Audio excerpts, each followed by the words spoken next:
Yo, and you are really other for on your go passing and come up. We are really sorry. Yeah, really sorry. Me back girl Ketuano or Hadjina Casa. Or Hadjin. The new walk, sir, up there than the Sunti. But it's not Hadjin, so. And it's more fun chabby pie. But I know, sir, the tin in our Kenya made you my home.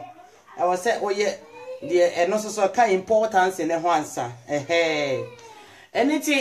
minion mother for. And there are someone on your couple for the Adam yen say. Me no me and we are swear jan mamu. We will never bear the yoke of our fathers. We will never bear any limitations of our fathers. We will never suffer for our father's sins. Neither shall we die because of what inequality our fathers cause.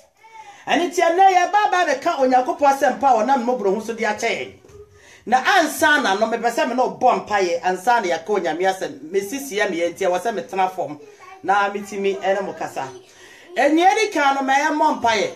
ko my mom pie onya mitumfo e da wase minister here na so tumfo asedani eni die ne nkanfo kaseye eye wo de woni ede no nyam nyina mawo ene ye beka wasam yesra wo seba mai abofo ta kire makete meja ye betim de aka wasam ma ona otie nyina timi ehunu asem no mu nyina ye na wanam so ate ase wadwen sakrem era wase se waye ne sama adon mo bru wan sadenti anya woda amen jare da ya mi ano enichi minia enne asama ye kan say nobody should have say all taking the yoke. Say ya januma ye boni bi ebre bi atwam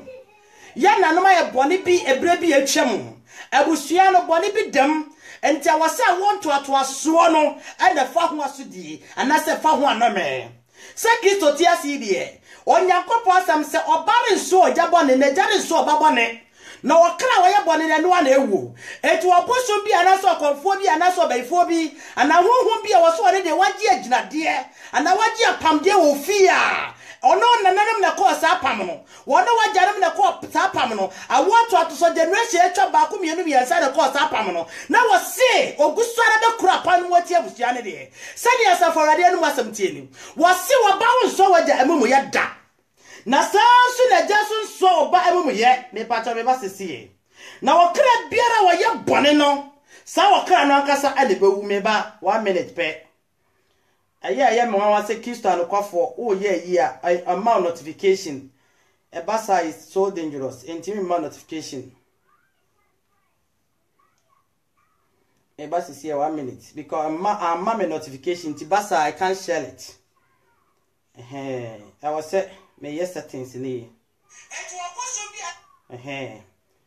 think say me nya wa hanti I'm sharing it from here my notification ti basa copy the link. Share. Eba. Can't share it. 1 minute. Sisi ya eba. Na yako nyami asem. Let's me share.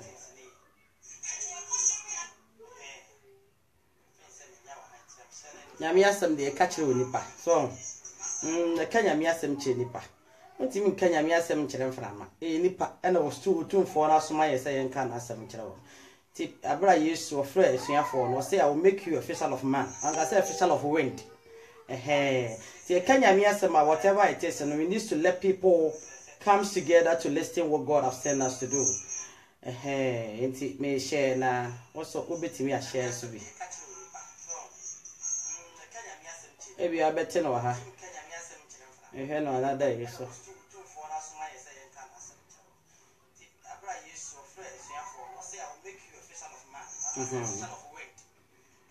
yes, I have a back here. No, mama, 1 minute. Why? Mama, 1 minute. I'm coming right now. We're going to talk, and it's important as well. Really important discussion, and when you go for say and really important. And I'm coming. Just a moment.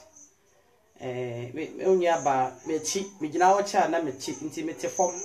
Ti hu se e ko form bebre mane ha because me chi nyina me gina wo kakra bi a problem. I'm coming right now. We're going to talk and it's important as well. Really important. Okay, young koso. Level drops of water meets the mighty ocean.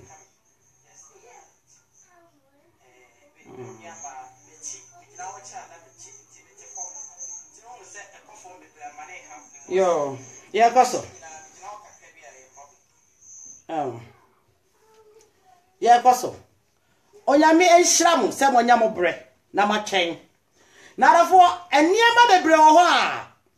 Etimi kutia muhia.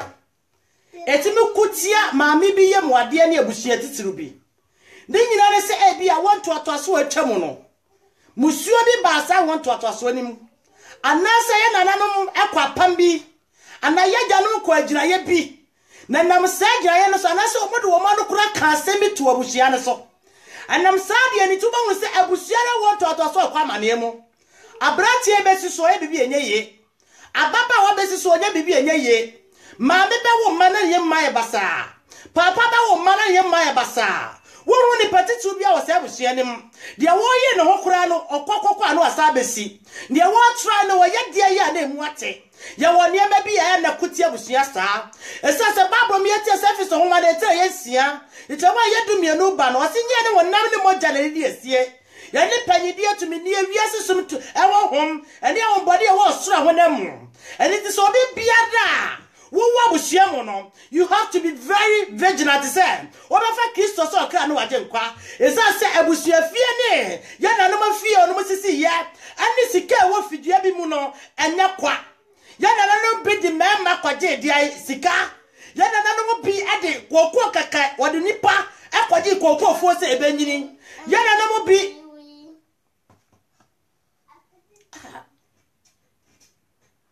come on me is very sorry why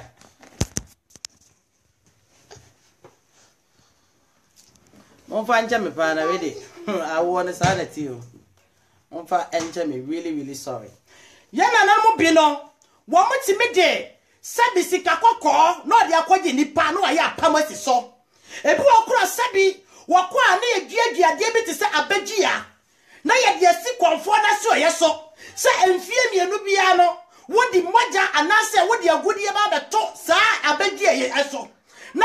pene se fie ho mema ni ho nti e beje ne sa I want to atoso akoso want to atoso no twam and it is say abagia ne si ba bia wu ni mo je abegi an si entwato e kwa ye twato atene wo ni mo hwe but sa wo hom ne gusara e kura pam ni msa se apam ho ye mbreki no apam ye breki no e ya pam a na mra so Kristo Yesu obeyi furu ho ma ye listen don't worry go I hope you're not coming here again energy yawo apam be bro atie busiam na minya ba ma edi nya na asofo no onuma ba no they don't know the root of people's cause omo nim the root of problems ekwaso ewo anafidua ne adade mu the only man say yes am so ma me yebefo so adia say ya wa honhom bi wo ha edi abusia nya ye wo to ne bi wo tim betre abusiam eto obi ko no obi keke de na no obi de na no keke na ka bi to abusia ne so e bia na bi no me wo papa o na nabi ni na nabe mabi na na baby no me no sa wo kofi no asefo mo nye yeda wo adwa no asefo onye yeda ka unu se sa na no sa no me na ode to sa wo papa ne so no wo papa ni generation kwa no sa no me ni betimi aye adwuma awonto atoso awo papa generation ne so ti sa papa no ennim nyankopone a and that's wo papa no sabi na senior sorry wonyamso mu a sa wo hom ne bedi nya saa na sani ebeka sanu yenko Bible mu na yenhwe ade bi wa ha yebeni ka hwe the book of Genesis chapter 9 na ya hear verse number 25-27 yebe bibi kakra wo ho Genesis chapter 9 Genesis etrenkron ichemu aduonu aye enum kopem aduonu aye nson o say na wasama o ka kire ne ba Kenanie wo say na o ka se wadumi Kenan wobeye akoa mu akoa ama ne nuanom na oka se enhira ne se onyankopon awurade na Kenan enhye wono ankoa Kenan onhye ne nuanom ankoa ne se Kenan nya koa ampa se Kenan gusu ya koa Canaanite for yankwa all their life. Every possession of Canaanite for no, if you want Sakodi Israel for her, if you did Abusiam Benjamin Abusiam, na Abusia friend Canaanite ni free. One man yamu, one if you want it to be amu, one if you want Abasuamu, it's as a no made the Kana so, it's as a then Nabema say. Nana Nabemas ham, and then a Papa Kana, one man who no deja, and it's what Domidia Kana. Ham when I call you, that's what do me Kana. And it's I want to also Nakana for no, Yahoo Canaanite assassin. On Yakopo di Kana for other party in United Maiza for, as I saw Yakopo says for Bono, lay a Canaanite for us for us. There's a son no made that one, Susie, as I said the papi I had about one of some. It was Sessan no menua. Now will be a friend no young Yakoponi panom. What Cato Sabu Shada Sonom, a Yajuma, and the kind of Alabama, and a domino. You will see a baby a chamu, and Messati be a chamucono. Now Papa be one and inside here. Now who Fabi one and is on another everyone and inside here. Now a year who bra and Yemen Yamasam, and Manan and Nabi Domeno. And that's a maybe banner so. Now, Sunday, I want to a social tia. When Namacasa, yes, you can catch a night in the basse. Young friendly penny and a man cramine. All their life, they were tormented with a curse. It follows them. It disastered them at the T1. And I mean, do one much one of another. What if I meet me to say? No, person was said. I dear body pan of my year. And a bebre seba me so say. A dear body pan my year, and I make we ask me bra, me someone ye, me mammy as me mammy mama, me papa mama, or be no what me make it, or be to me so yes successful. A yan yakwa, or be to name you say. The S in the Yako, the other one knew who in Yakwa, and it is also I am assuming that's a while some Yamia. No maybe to me, I'm not a cat. When you put me the custom to a Yabraboso, now may I want to atoswa, be a sapa and no made sono, one now mammy covareno, Nayawomo, the son of many better mochi, be a mameno, wow papa covareno, no men one ebusium, a better mochi. A jar for any bra, a sister and sequa. I did not do any animal be an animal dick too, yeah. What bit to be the Sikako? What is Sikako? What mother fear? Say a fear her mania. It's what is Sikako and mother fear her. It's a bread be a chamucrono. A pump for Frabia ba woman Nimrano.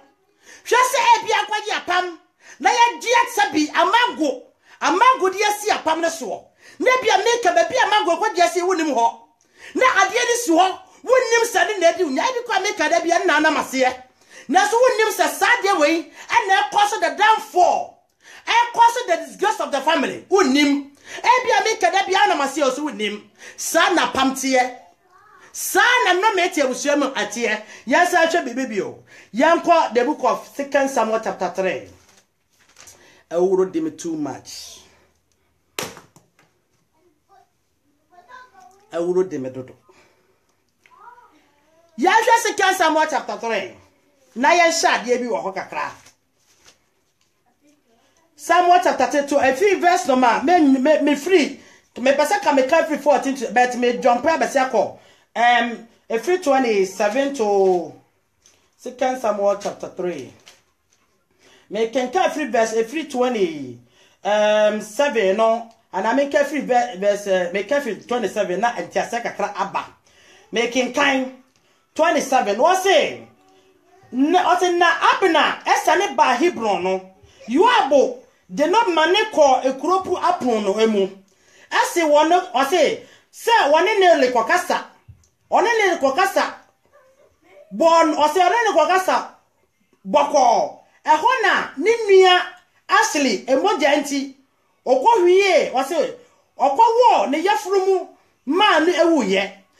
20 years I say no achi David ete no ka say mene mahini ani na ba abna moja ho de ebem awurade anim da wama no I say wama ne muwa you atifi ani naja fie nyina so nanso wo amade ne ho esene ne okotani ne dia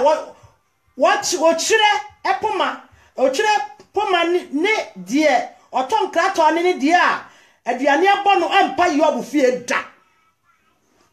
asamini o wobi ye de Abner na Abner ye so army commander Abner no or ye so army commander na bra so le wu ye no so le ba obedi ade no woni Abner ne coin na bra woni Abner ne coin ye no Abner ye na gise ne sadia wokwa kodi David achi enti wakwa se woni ke David kwaye apam se wona fa no bebo abusuaku no aka ni nyina de abeka David ho ama David atimi de Israel fo nyina so that's it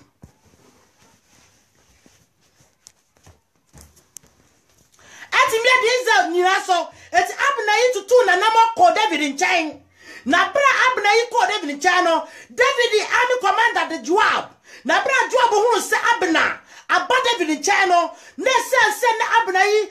ne mo David afasa Yoab eniamo ja ewa ne nsamuti Yoab shadati Abner ko kacha se David se onfan kramere no eti one wode ne ko akokwa bi mu ana one se ka wone yam no wuye ko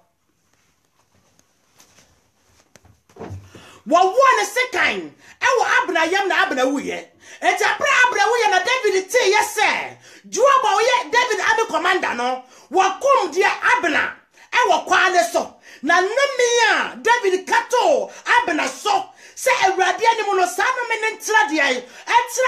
etra Yoab fie da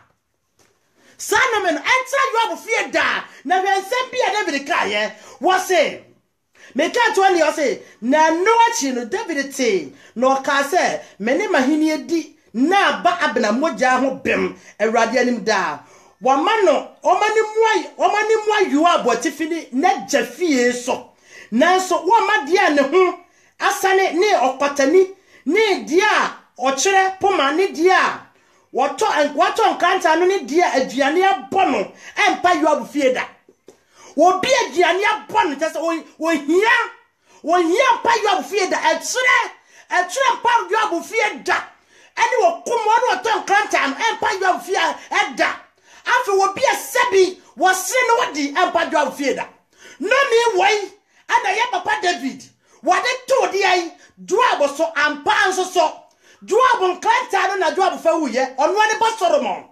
David ba Solomon ana ko Joab nkranta no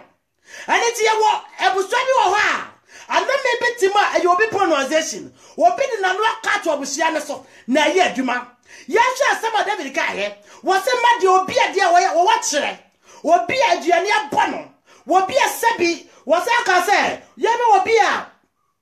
wakwatani ani dia no nsren ani dia aduane abon empa de Joab fie da adafo de akwaso enipa bebrabo abom nyakwa wo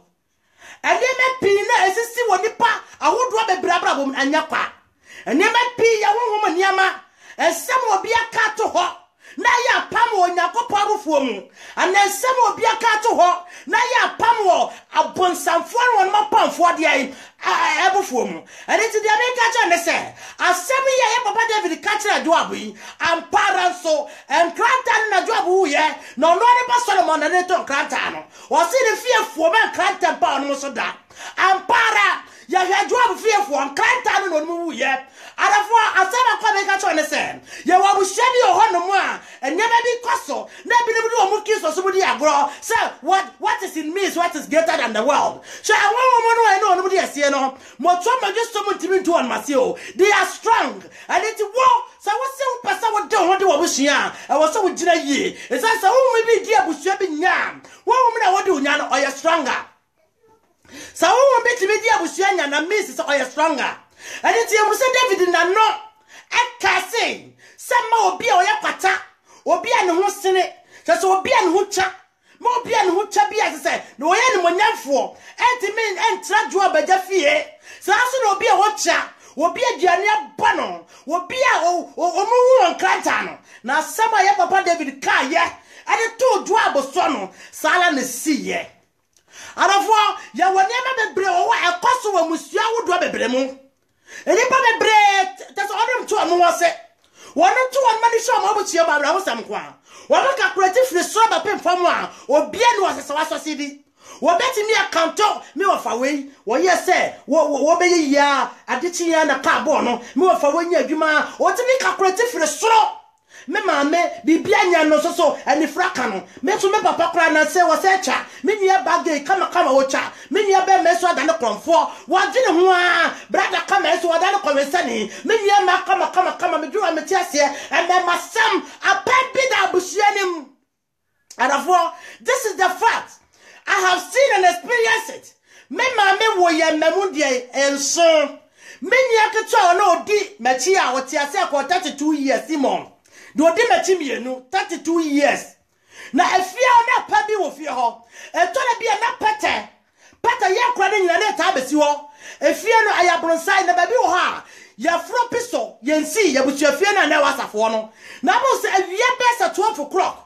Empa ho na pete na besi ho. Kwa de bia sa every present day oba besi ho. Ti e basa bo sa ba tare ni obi abesa de ba be ko esoro ba bia na pete ni besi no. But abra ya wada mi nya keto ne fro ko ho. Ada mi nya ne fro ko esoro ho no. Ade ti ye no wo ye hye. Ye se conversion hye no. Wonya conversion. Sada no na mi nya no wo to dem di na chiachi. Ye kwa sata na ma mi wasaf market to anema. Ne ho ye hye ne ko sa na wu ahye mi nya no chi because of ade na ti fie wonti. Eti mi sister mi nya ba ya wa buhia bi ho no ma abrantie wonim de ba ya no wu. Ababa wonim de ba no wu. Efie bi wo ha na che ne ma ba o na wu. Ye wo fie bi wo obi na sister yeso mu da. The one that sister was woman no you be a what didn't come ready. Ya won fie ni abusia bebre wa ya ntiram asafo kura bi ho efie bi wa wo tiram na nsapo bewu asafo ya koleba obi ni otimi atrafie nu abrofo na je se ko bubu na nadwendro mu wo mani soro mu di amerika gidigiri efie ka sie eso bi etimi ntiram ma huru bi o me na fie e wo lobito efie na wo na fie echi se fie ho so was the cassette dear na kotra fie obehia wo de wo so was the cassette de kotra se fie ho ko obehia eti wo ande be bi wo ha ya dinifo no aya ya me ni na ho ni amati ni aba ni ye esansa sabi akode na yakono yan for what is in me is greater than what is in the world na ko but the what is righteous in me is greater than what is darkness outside and the ko the only mu ya ha no eso si the obi ase yesum no na se de ha ne to mo dia wo boa da wo boa sa akode na eden so sa akode na ni ye die se na eden na de ba ko a arafo me ka to ne se sa wa busuam na sa ne mesisi abusuam wo ha ma no ye ba be ware wo mo all right ye ba be ware wo mo ya ware wo mo all right ware mo nya se won be kro no kronom won be po kronom na so mo ye dai aware ne begu wo mo ye da mema no ebedi won mani ama ware ne go wo mo ye da mema na ni won mo so be ma no bo no ho da no ba ware no na so ya kwacha ware ne se wi asa ya dia wade akwaji sika ofio ya dia wade eminim fie bi na ye nwom de owu kese kwa ye mienu emfantifo fie wo mo timi akwaji ni pa ba fie ho na the sente na obema brane wo mo mema so atete gram emfantifo de samu ni mo abrane fo na kosku ni made na de hye me kwa na nuafo mienu bia na ba ko ye lo yo ko wudakro hye me ba because me share no ni kwama se de mi hu ho no so wa ma wani na ho satam Ghana wo kasa cha ko fodo mu didi agoro wani ni nya bomu widako just one day na ko mu nya baba ko pe e ka wo nya ma me ne wo 3 me ma tete gramofo enya no ko afibia nya mienu na bewu amienza afibia nya mienu efie bi so ho a ahini enya de kwaje e fa sa tete no na busia mienu abose nkonya na ofio abusia mienza abose nkonya na ofio enti abusia wei ana omo de hye ebedwo ne so a na akodi ade enti abusia akonya yi be free efie we mu na okofie we mu mi akasa mechi ya chimni mi fra chimoda ye fie atifa fie akonya ho na akonya na ewu gold na abusia mienu ana akonya ne free mu abusia udo mienu na akonya no afree mu na akonya no wo biti me be wia because ewu gold wo be wia akonya no a na akonya ade ba che no na akonya ne sasi ahenda mo ho wo be wia no sasa wo sika What did I call what the fuck Germany, fuck Australia, Ababa, Adabachina assassin Kunyadam ho. Nadabia Nadubia soon. Satamu, Esunti, Amarina Nano, 120 years ago. Sadia into a frachamoda, Sanyadi on Betimiata Bushanbu. Because a man of far, dear one anyone young partner, Yachanwagu, and on the Bacasata region. 120 years ago. Yeah, dear Bacasata region. And it's in Yabama. Yawa pambi atimini musyama hini enti na kwaji yo sani ebeya akonya ni befra musyama akonim na beka ye fie eti ye de nipa na kwaji akonya no anya de besi abusua fie mu ho wo fi wo abusua ba se fie de di ade ye fie de akonya ho ana mekura to bia da chi medi here amati munya de sanya asase pa na de pa akonya de si wo ama me papa sa akonya esi wo na ye down for to the family. And now he near from Yakopa, he nearly video, and down for to the family. Because I bought some not to know, one would never pee. And you always show one look at any economy as some, yet that's also Rafi. First Chronicle chapter 4, verse 9. Ya papa, and no many other tone so. And no me, any other tone so that is. And no more than no masamo, or can't no miss some other tone so. And pass over the money when you so then you're bad, dear man. Eti yabes mpa wo mu no e wona huru se na ne ma de ma yabes o se awrade ze ka betie me mpa bo na ka wasira me a anome edane so ya se wo tabes aya mu na me wo wonti aya mu na wo banyini no wadedie aya mu na abetrase na ya mu susu na abe wade nyina ti tabes Bible se no ya ne monyafo 1 Chronicles 4:9 na tabes ya ne monyafo wo ne nyane mu nyina mu na so tabes mpapa me anu se na tabes ne ma de ma no o se awrade se na obehu me wabo na se watie me na se awrade wasira me a chese na no me ne di ne nya ya first Samuel 3 abra ya papa ali ne mane me anu wu ya no na ne mane ba akoyere nyam na atoaso wanu oba no mu se farasifo afa onyakopa mbada ka no e de furo ma Israel mu no na ya kunu nya abra ali ti wote akonyam eli bushiwi na abra eli bushiwi ya no oba no so awoka no okọ premature ba na bro oba no kọ premature ba na owo ya no ansa no oba ni be wu no abofra di ade ma ne se eni monyama free Israel eni monyama free Israel na sa wo ma mi be wu na wakasa asem wato abra boso se eni monyama free Israel no na ewudi a arafo chatiti bi ani ade to ye nananom he ne nya na ya pamdi o na ya pamdi kwa bebrese kwa mani hunu ne nya na ya pamdi edi awodo bebre wa ne ade to ye nananom edi bi a woti kura na kwa mensa kwa bebrese ama abreguo adwa sofaya abrama ne hunu ama hwan akosu atecheware ne nya na ya pamdi sadi ne nya na ya pamdi eje watu atasori mo hu se na dani nim papa na ofie ho eso wan ka chap awatu atasori da wasi akosia oba o se yemu de wuwu no a fa no to ye nana akosia abebrese fa de to no na ye nana so ne nye na osuso de na to no sa ame nana ese ame fa no to ye nana kanso ano ama ayi ama breguo sika ye na ohia akosia akosi hia na osuso de na to na akosi hia akwa bi ebre bo se ne didi adumni ho akwasi adumni ho ya ne to ne na ba ma so adi ase eni ti first about chapter 3 ma me ni be wu no that was the name of the man ba say eni mo nyama free Israel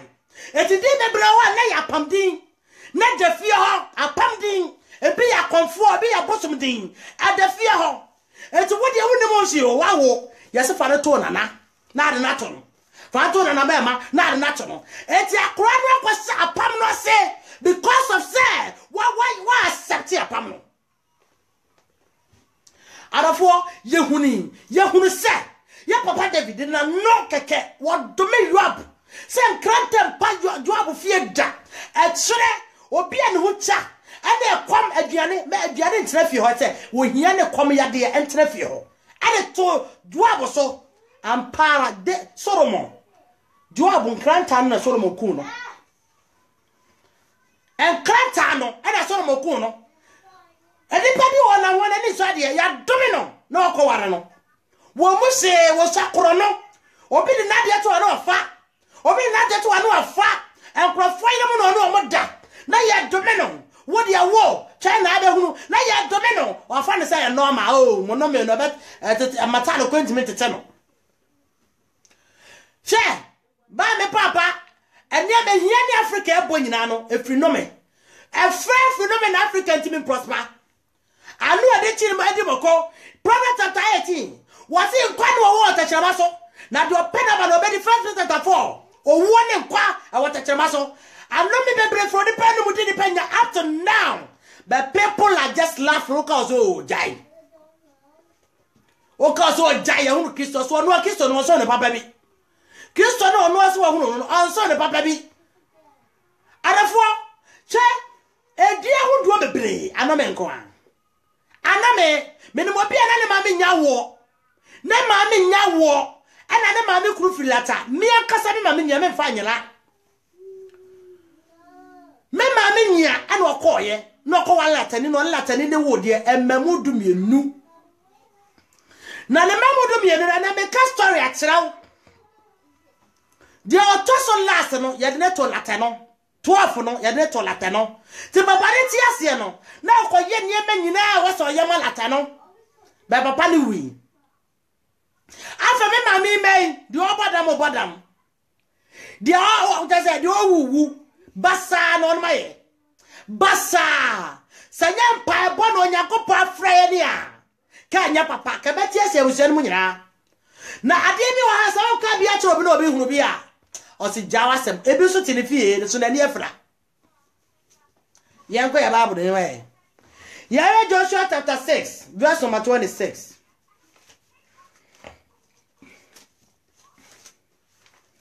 The book of Joshua 6 verse number 26. Ekinka onyame asem.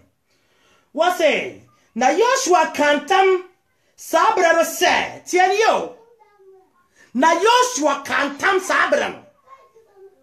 Enkrofo bi ono mo ye kanachfo. Beda fa da fa no. So ono mo ya hoho. Echi no onu hu se ono ye kanachfo. Na tiani esi ye. Meka wasna Joshua kantam sabra ne se eno menka onipa wo be sore so be chichire Yeriko ekuroyi awrade anim wo de na bakan na be ye ase no de ne ba kuma ne besi na pono asema Joshua kai ni so obi obe na ji so be chichikuro e fe ne se Yeriko no obi obe na ji so obe chichikuro no e fe ne Yeriko no ode ne ba panyiri bewu na wo yesa wo to kuro no apon so a wo de ne ba de otoso last no ono ode beto na apon efie ni o asa na ti o anene dem se efie ni matitrifo no wo amoye yi won firi ho and Joshua kantam was na Joshua kantam sa bre no se wo bi bia no be na je so beti che Yeriko amabo nchere so no wo de ba panyini wo de betwa. That's why you want to say what two up a corner or in the bow chatto or in becha. Nayasha Debbie, I would book of 1 Kings chapter 16. Tienier pa Tienier 1 Kings chapter 16. Verse number 34. 1 Kings chapter 16 verse number 34. Me pesa me check Bible no masa. Yeah. Ahini edi kan. Etre yedin sia chemo aduasa 9. Aduasa 9. Me kan ha. What's it? Na nani mu no. No se na nani mu na bed Henning Hill achechere Yeriko. Eko na ese mo bi achechere no. Bell Hill abachechere Yeriko. Sa abre ni mu no. No yo he to yesa wo chichiri kro no na hede esi ye bele he chichiri Yeriko na baka na Abraham na ode ne to fapem na bakai Abraham wo yesa ode chichiri Yeriko no ka ru sa meken ka chira wo Joshua chapter 6 every verse number 24-26 Abraham Yeriko ya papa Joshua kantem ego Yeriko asase so Abusua bi wo ha ona na buo bi kwase awu ona na obi di na gudie kura ba ebre no obeje na obeje cross ye ni ho amfa hwe amene no ni pakura kantama gwomsia ne so na kane ne so no kantamu ananye won man keke wo ko no akotche ojagu so anase wo ko no akotcha mo jagu so na apam no abesi abusua nim so ho wo ona na bia buo bi kwase a waje obi afu okokofuo sa ta me na nanom no ensa seni de onu sisi na kwase ebuo fa ne na nanom de sisi ye especially asantefo no ma so no mo omoni ate asantefo de tete no o ma ga na mo no mo na mo fu so omoni ate enti kono mo fa so ji o ma ja pade to won se santini no emfuo bebre awasa hwire so no emfuo bebre wo ko asantefo won sase awo all the regions no eso won se ada regions no o mo ni sase te se de asantefo na dominating sase no te santa mne mo no na asantefo de kwase buo ni apo body se ka chie ni kum wo yo be ko afo asase si yen ana no mo de pa to ye na oku no afa asase no eti no meni mo je di bim di won machi ti da be bresisi si wo no ano me kwa aso ena kuma se da be bresisi wo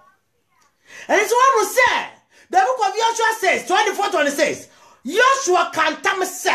wo bi biara be no de se wo ba to ye ko afeso yi wo de ba panyi de betwa na se wo wiere so wo te chiri ko na pona wo de ne ba o twa to so betwa ahu no mene ba bi ya de firi ba so many years oh. too many years na se no ane ne ko e che papa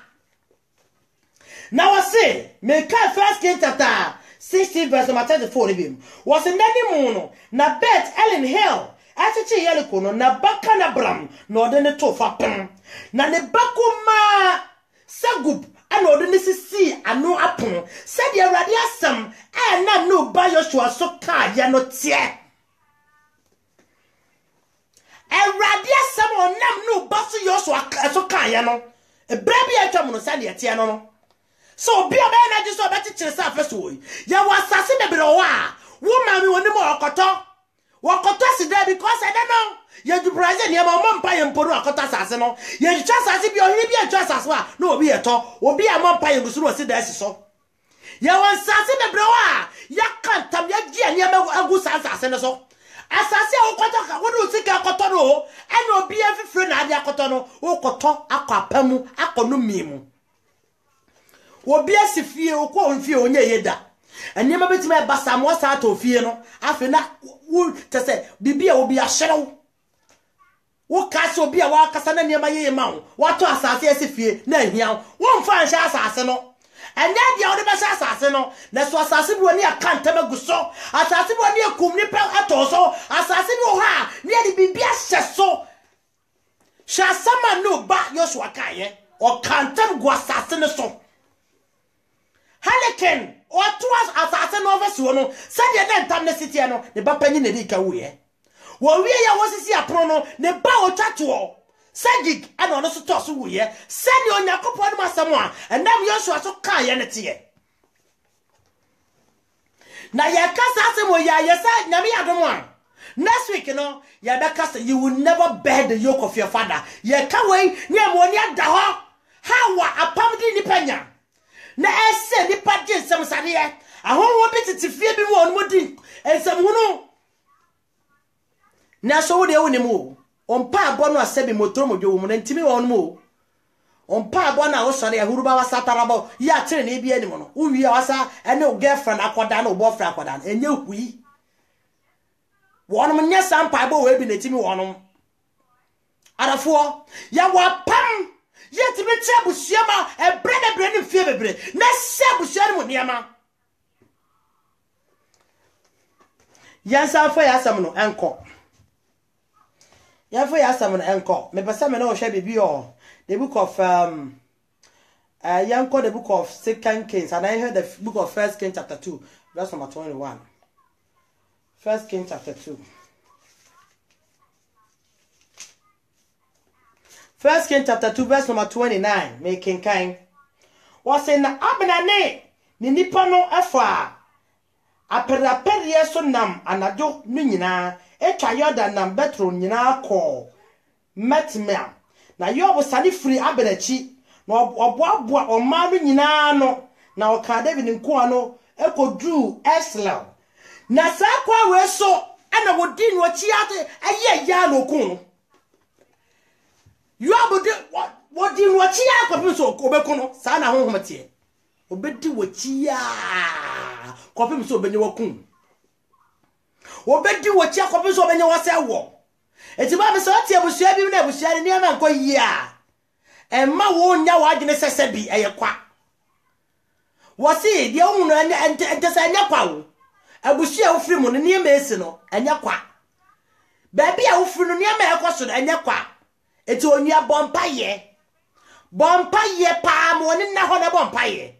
esasa ne ma bi tititi mfidie bi ne abusua bi mu a edi nya ne sori ti oni pa ne nkwa na nyina obi betimi abrasa ase so onye ye da oni dada na ode ewu ye woni pa bebre wa wuti mu so on ma force se oni pa de wu awrewo aye nye bi ne obi abra pa abra wa bre no ho ma mi pa abra no ho a wanye ye da na ode wu ye ma mi abra no ho a afia ne ba bia ye yi akobehwe no ma mi ko eno mi bi dabusem wa sa na tie wo bebre abra ye rie ne ba na apayi ofiri hoko yo ma me ade kakrai yo o ya mi jira bunyina o ya mi jira bunyina o Yesu dim edit bi ni adofo awo kiso Yesu mo ya we book Lamentation chapter 3 and I call Lamentation chapter 5 from verse number 1 and 7 and 10 Lamentation kwadwunyo mo fi Zekaya ya kwadwunyo o fi ayi friends kwadwunyo ma ko Zekaya sorry kwadwunyo etrenum chichemu a eye baako ekopem etre yedu 5 1 up to 7 what's it yere janom what's it hwe Awurade kai die abaye so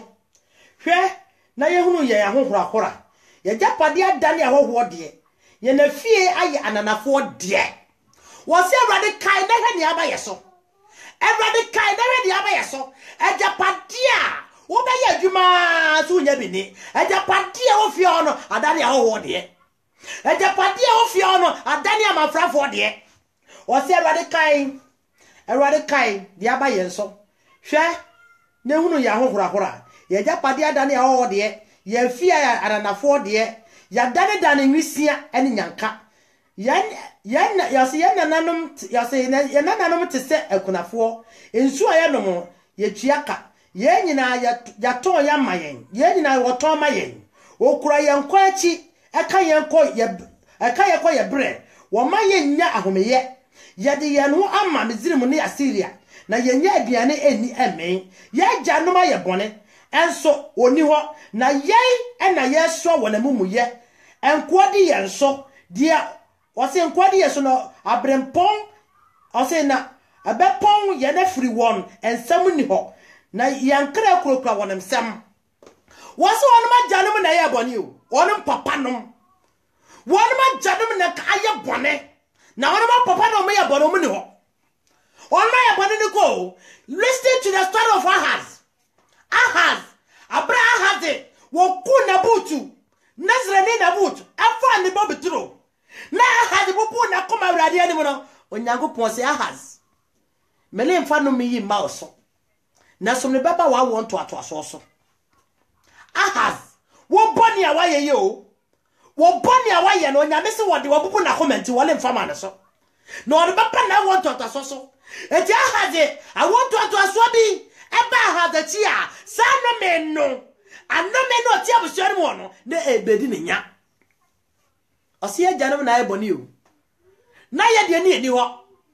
na so nanu ye ne yeso ho de onma mu yeso ka amenne ka de sie te se ye no ya da ne nkoa wo de bu ko skisa ta tadan ya wo se ade sie ene na mfo ne nkoa tete aponkoso afie bi wo asa no menti be mani monyamfo oba ni monyamfo maami ni monyamfo papa ni monyamfo na so kwohwe won mtebiam on mabra bomu on masetena mu on mafiba no ndiba mu efie no wura mu awreho efie no wura mu wohia efie no wura mu abra bobone efie no wura mu anema emfata na hunu esasa no me bi de fie ho Unu so baby free ho about say ah obedie no wo fa papa na ya catch us oba we na wo kofa no me wo fie o fa na wo ne ma ba sha asese ye basa oba na oba no wo se no wo fa o cho twa wa no so mu fie o de ne nua boy twa ne ma me twa ono amu o twa ne wo fa ba ko bi so wi o twai eti won say there is no good history in the family. This cannot be coincidence. Say fie ba ko oba time mama ba kwa wo mamu enum emma miensa mema mienu wo mu bia ba abodam won ma abodam nyina so ma won makọ university won mo ko university on modam no won mo makọ university ne di on ma bodam eye atie wiase mu nsam na tie nsam bia eba sa wiase mu nsam program ne so ona abehu sa honhom beti fidua bi mu di nsam hunu arafo ya won na mieti bi di woni pachie wo beye day woni dofo aname na de wo chefo ne sasa abusia sasa edi wachi wonyo obi hye ne aka ho asambane ye ti bi pam kabane ye ya sew oba mekọ ne be hu so be warewa na ya se wa kire no sasa di wachi abusia no sa na tie ya to ne monyama wo fie ho edi koji sika wasi ya janu na ye boni o na so ya janu mo ye boni o mu ni ho na ye na ye so janu mo mu ye so ka o papa o nana tesa what of first second third generation on my bon on mko enne woni Kristo a wo be so ho mo ya ka Ezekiah na 18 wo sese wan fo wajan makwan so a ene wajan no mema wo so e bia kwan wo papa toro a wodi yaji obi ade no sa toro na ne wo so tim wa wodi ti no me ni di wachi ya wo fie bi wo ha wo mba wo se mani na so de onwonwo de onya kunya de be meja no no ho de owo woni kunu so wo ho efie ba akopemu aden ubehunu na na ba akopeye mode o ma me ba akopema ubekọ fie bi mu the breadwinner na owo mu no de oye abusia ne ti no abratie tete gram on fe dia na abratie wo ono abre no ho ubekọ mekum breadwinner na waye no na sebi ne dwetre kura ni 1 million o breadwinner na wo family na ne dwetre ni 1 million. And therefore, there is a lot of things that is happening in people's family. Because there is evil seed that has been planted in those families. So evil seed in the book of Matthew chapter 50 verse number 13. It means that there is a seed that was not planted. There is a that can be planted without the foundation of God. Ye wo duade bi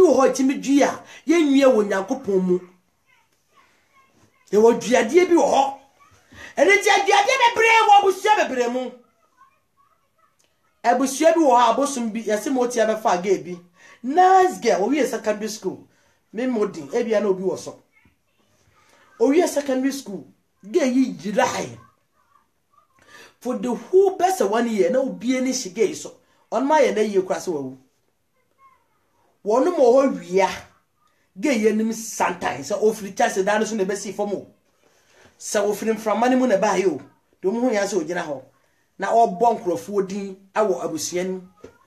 obon krofo din obo wedin ofa hwan na na hwan oso mu nyina wa ha abusua fom we ye nananom wo ha ye nananom do on mutumi ya hye ne nsa on be fa me kokotire ni me say ye ja won mahini egu ho ye ja on machi basa nti o me na ese na honhom ne nam ne mu no e kasa say ne me woso mu yeni ne me woso mu yeni ni nua ba ko no ko asoro o melaka o ye se o ko challenge no na se ne bo oni sifa e ma ka bo no peche no hwe mame ye wanom ye o ye adwuma o si ame no kasa o ba kama no da so komo asofo bebrebe nyina obi entimi antutu komo na ama no si ya de o ma ya so mu nyina koma no otumi ko honhom na tene mu no ano odin e be fa na kwa 1 year na de bae mi akasa mi fi ametim me na be ma ba o ware dominani ba ni ba kama komfo ya mi nua ne ntimi ka mi nsuro be sister no fa ma me ne fido na apam mu fie bosom wo fie ho bosom ne timi fa me na be ma ne ba no ama sister no yan kansen bi ename na okasa ne ba panyini kom ono so kwa ware ne ba panyini kom de otoso kom sa pam ne no me bi wo fie dua bi mu aho de etimi ye fidua mu aho enye ize enafom eni ti ma me say benya me sumu a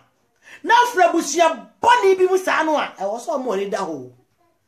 e ya hweda ya abeso wo ti fie mu wo da no na sebi na ntwie pa no bi de se kai pa mo ye normal enye yale na wo yale a enye normal eti ya wonu se wo so wonu ma janum na ye bone na so janum bone wonu ya no ni ho na so wonu na so janum e bone na wonu mu ye so ka eti wo hwe asabi a e wo askisia sesa wo se adehye etete fom na nkwatete aponkoso efie ya to ne monyam na firi ho ye de ni monyam sika wo ho no ye de ni monyam wo ho no ye de akwakogi sika anase ye de akwakogi de awo ye pebema wo buso no obedi ade ti abusuan mu sakonwa ho no mo hwe ne se be ko abusuan foforo ni mu a oh no ma pa fa baabi no ma kogina ye agina no be ko no bo hunu se o mo se ye pebema ne won ma ya pam se ne sa de diske wo fi ho e be ma be ma obedi ade ne ya diske wo fi nti hia de empam so da se wo nya obi e wo ye nyame nipa na wo ancheche wo de be ma wo nkura mu yiye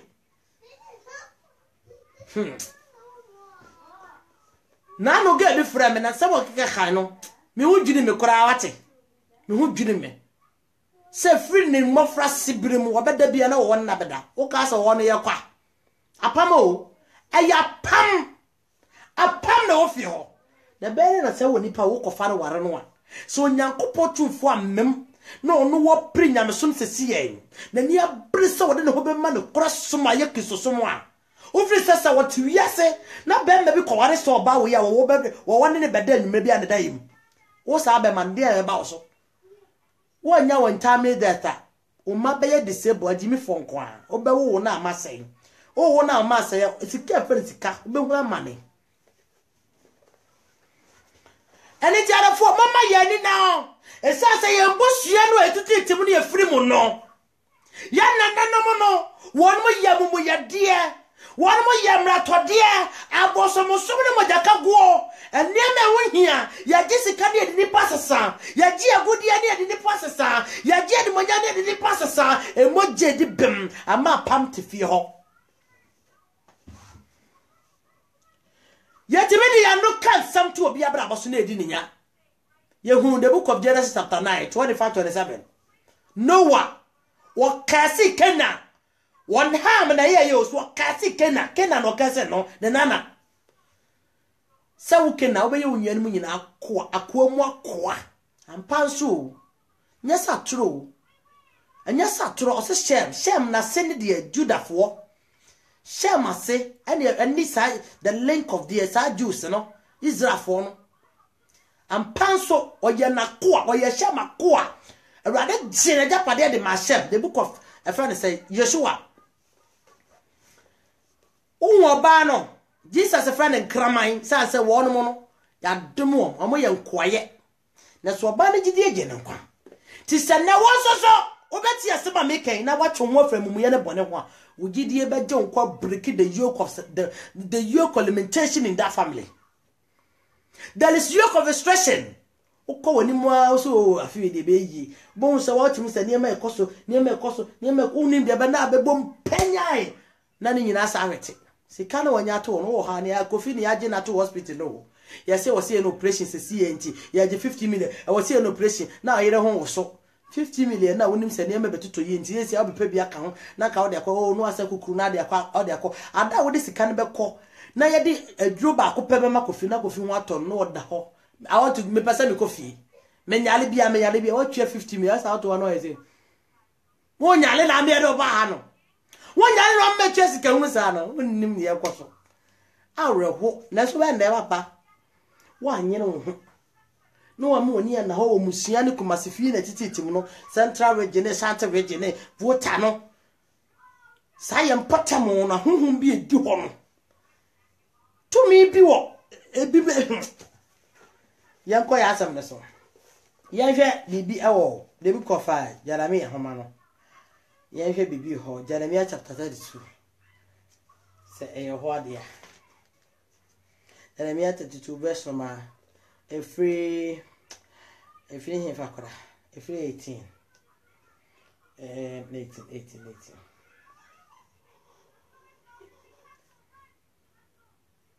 What's it? What ye any pa and pema doye? No cheer, gentleman, yaso kagu one ma, would do one a chi a cookworm, one yanko pocket see, netum for Saforade and in the ding. Also, I am pimp mother you. A radin young coupon, and po and wakasi at the actually. Some pimp Madonna, or not Saforade, or you one more doye. Na and pimp one none more yem yet here, listen to the book of 1 Kings chapter 90. Ahas. And 20 Ahas. Funny example. When none more tenants are summa bosom someone. Onyankopon de ne no me never for should be tossed out with Sianaso. To was what the day, ne no me about the first, second, third generation. I want to also a tan or so. Escaros 20 to sign oh. Tis all table sharing my dear bit me break it that you cono. Only pano yango yazama. Obi and Timmy Cabby, 10 and quantity Timmy Cabby. And yes, I for a double kiss to use. Who are double Christ to Yesu. Or no good to Timmy Cabby. So nipa no nyankopon nya asem a first Samuel tatata was why pa na onu onyaminya asem a nipa ban so nipa no nipa nya onyambe ka bia ma no na so nipa no nyankopon nya why na ka bia ma wo ade se ne doba Kristo Yesu na ye bekasa about you never bear the yoke of your father if God permit either tomorrow or next week. You dare not have to bear the yoke of your fathers. That yoke must be breaking. That yoke must be breaking. If all is a war, obetia says obeton one through bonero. Amoye pia, ama yoke ni edwuma ho a. That yoke have to be broken because it does not have authority. It doesn't have mandate over you again. So if you believe that Jesus Christ is ya pampo frame to forward anymore, then every yoke of Satan, every yoke of any darkness realm have to be breaking. If God permit, tomorrow we shall preach about that. You don't need to bear the yoke of your father's sin or your mother's sin on any further generation that is gone long time ago. You have no covenant, but it doesn't matter. Either you are the person who have covenant, either say, or your offspring to Kwadi, the covenant have to overtake. But you are going to break that covenant. Who begin break it up? You are the person that God have chosen you to break that palm. If God permit tomorrow, we will preach about that, breaking the covenant and the stronghold in our family. Here, yes, you can say with the book of Matthew chapter 12:29. Was it so called Modi for fear of the Japan? That's what the as strongholds. There is so many altars and shrines in our family. You cannot see with your naked eye. But in the night, there are kings and queens. They are kings and queens. They are shrines in the middle or in the upper side of the family house. But nobody could see because they are blind. They are formally there in every night. There is a meeting that goes in there in that family. There is altars and shrine. But Jesus said that nobody can go to the strong man's house except he tied that strong man. It means there's a strong spirit that if we can break them now, we need to tie them by the power and the prayer of God. And yes, sir, we cannot tie them. There is strongholds. There is strongholds. But that stronghold, you are the appointed chosen person. Yeah, if God permits you, going to break that. If you believe the new generational covenant, that is Jesus Christ. You believe in him and you abstain from all your sins. I'm telling you, sir, your prayer is like a tender of fire. So what better? Afu amumuya ne bone atro ne nada abufufa ne akomem bone ne tirimu adwen bone ho a mpa abot se wo ja ne nkranta na sa ho mo di America girigi na bedwane aneti ade abako arofo me ka che one say the Bible said so one ma jarum na ye bone their fathers, it was their forefathers generation long ago made that sin, caused that sin, caused this, but now they are the people that is belling the yoke, or that is belling the chains, that is belling a restriction and limitation of their father's sins. ono majanum bone o papa wonim ne da wona na ba ma na kanso about 100 years about 150 200 years o generation na ho no wonim obia ebi kwa papa ko wonim obia ebi anana kora wonim onum. They have made a seed that has been the roots of the downfall of the people in the family. Now, no brand tell me so akosha no ho akonfo. Are ya wo bread do. Wa bre wo wiase wote. Mama sam se me kama asema kire wo mama obeso mama. Mama sam se me bo ma asema kire wo nam so obi nya waye. O se mama obi ene obenya maye da. Ne se. Hwe ni nia ma ye mienu.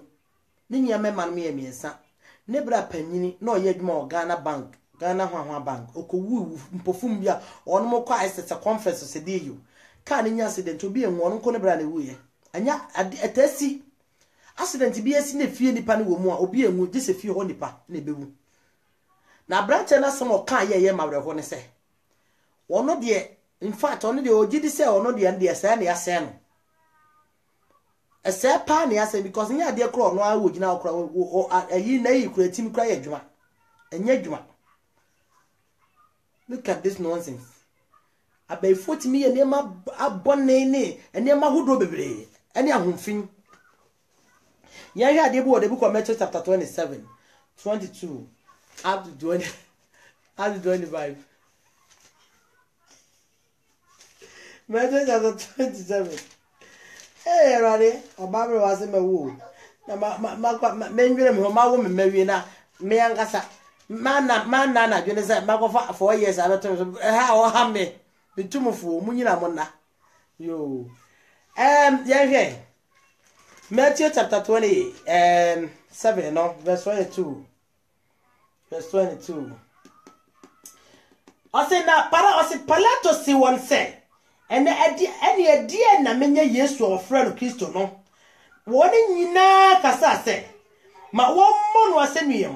ana wase na boni ben na waye ana wase na boni ben na waye na wotiatia bebre se ma wo mmonu asenuye na Pilato hunu se ontumi nya ho he nemum kasakasa re ba no wo fa ensuo ohuro ne nsa krofukuo no enim aka se mini wo ho wase mini so awo onipatini emoja ho muara mu he na omani mu nyina bu ase ni moja mra ye ne ye ma etiri so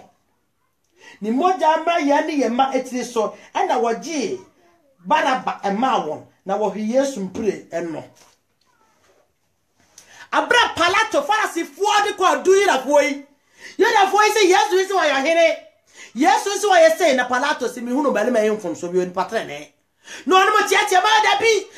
jabara ba mayen munkum Yesu ya pesa bukum Yesu ho na Pilato hwe ye wole ntimi na ohoro no nsa onim obi ohoro nsa onim oyi ne nsa firi ho aso bi apro ne nase no anu okache ne se okache won mo se sa na mo se wo bele me ye oyati ni moja ho dia me de me huru ne sa o ni moja mi ni ho fo na wo man mpanifo jeje ho no yudafo papafo no akohwe pafo na se wo ka ese ni moja megu ye ne ye metri so onwa se ba papa ko fa bra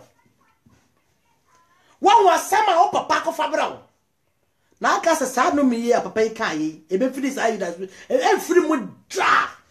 because I apam no wadia wosi moja no mra mo ne mo metri so what the book of Genesis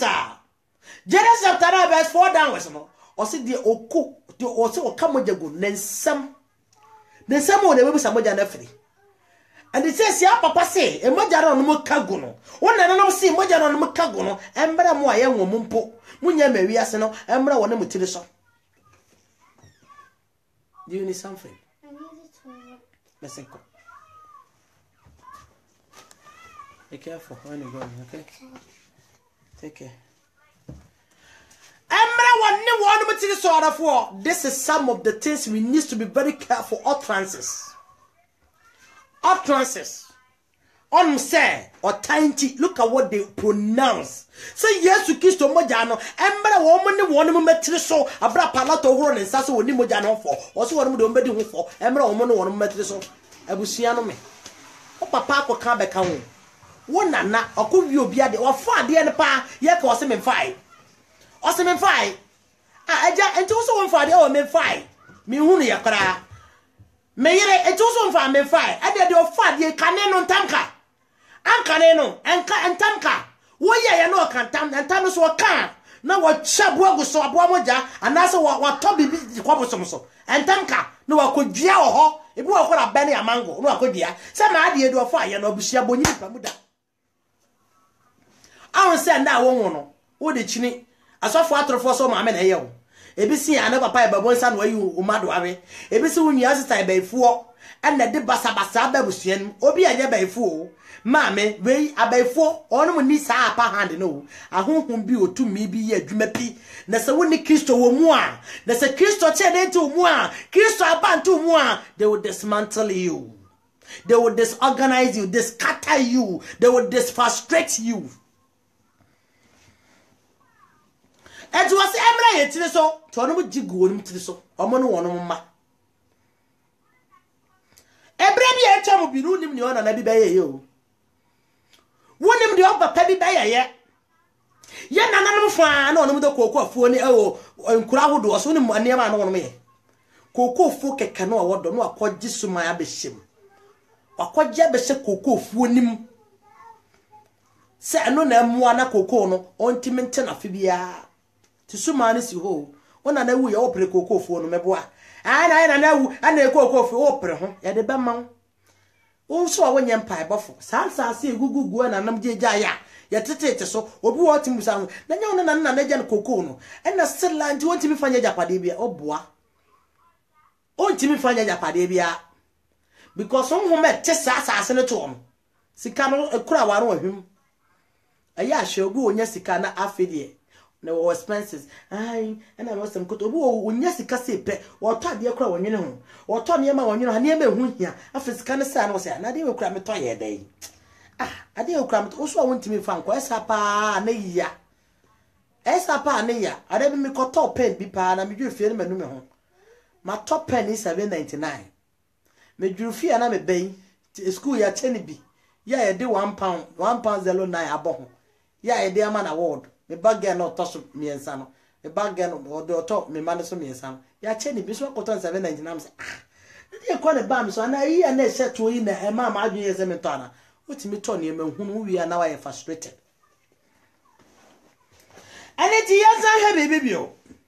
yanko bio ye ko the book of Jeremiah chapter 2 verse number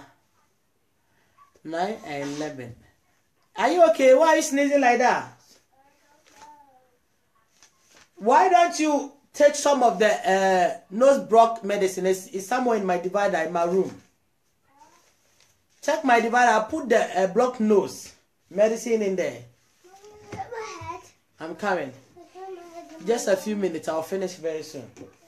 Yes, Jeremiah chapter 2. Darling Nifi. Man is that.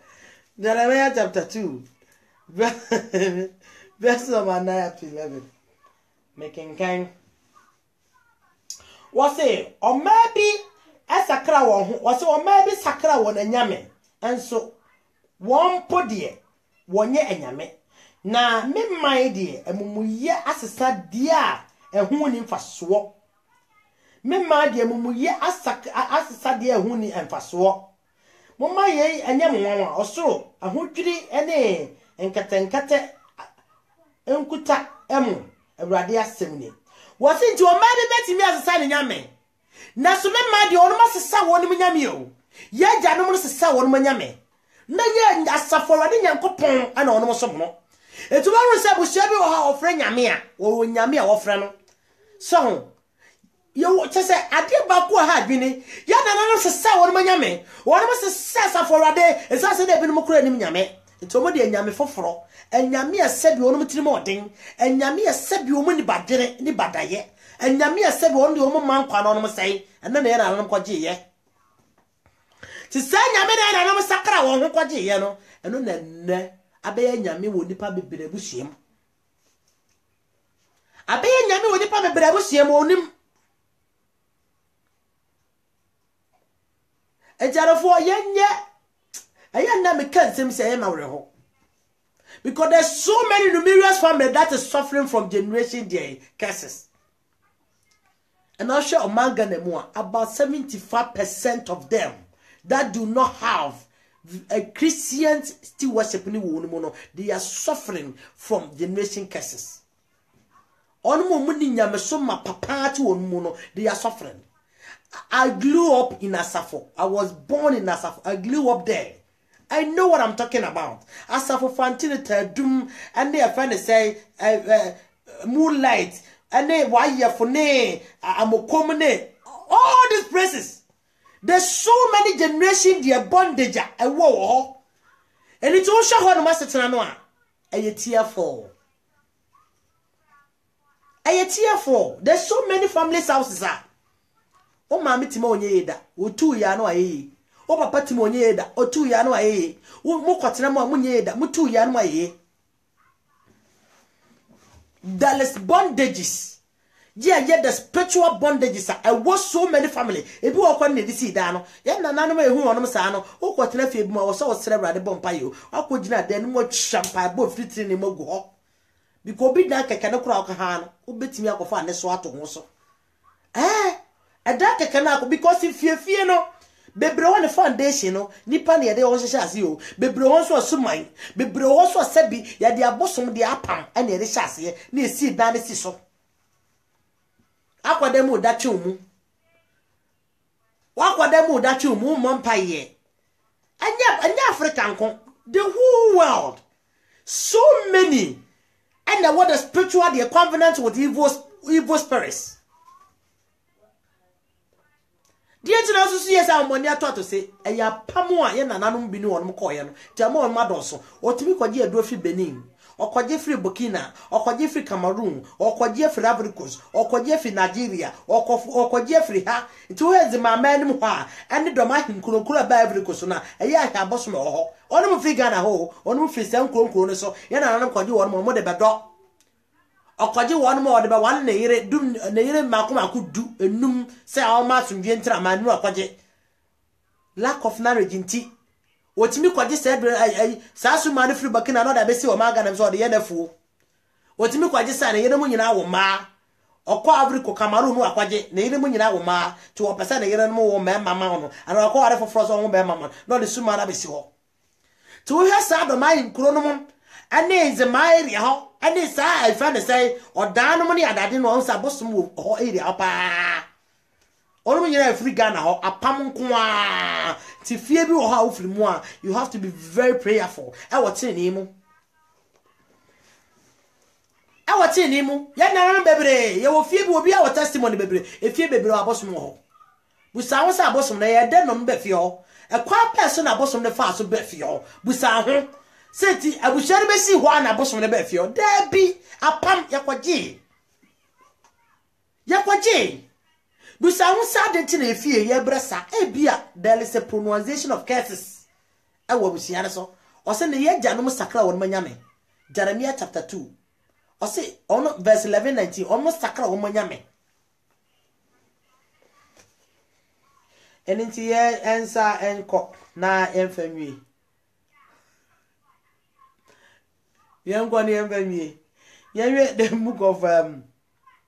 men come verses in the crowd, so the in Chasoka and also do. As I want to do many so. Young fair, young Kobu, the book of Jeremiah chapter 14, verse 16.